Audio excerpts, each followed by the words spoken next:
Bear's Magical Storybook. Hello, my dear friends. Gather around, because I have another wonderful story to share with you today. It's a tale about bravery and friendship, and I think you'll all love it. Yay, we love your stories, Benji. Once upon a time, in a forest much like ours, there was a little frog named Freddie. Freddie was a small green frog with a big heart. One day, while hopping around the pond, Freddie found a strange shimmering stone. He had never seen anything like it before and decided to take a closer look. Oh, I bet Freddie found something amazing. Indeed he did. As Freddie examined the stone, he noticed it was glowing with a magical light.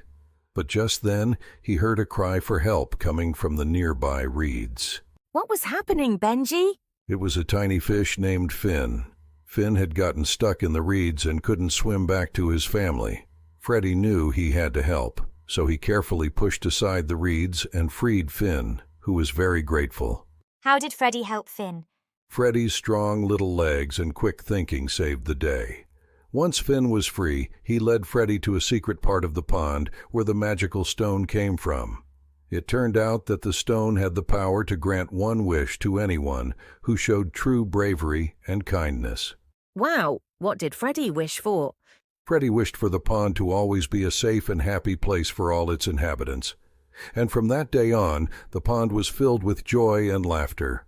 All the animals helped each other, just like Freddie and Finn, and they all lived happily ever after. What a beautiful story, Benji. Thank you, my friends. Remember, bravery and kindness can make our forest and our world a magical place.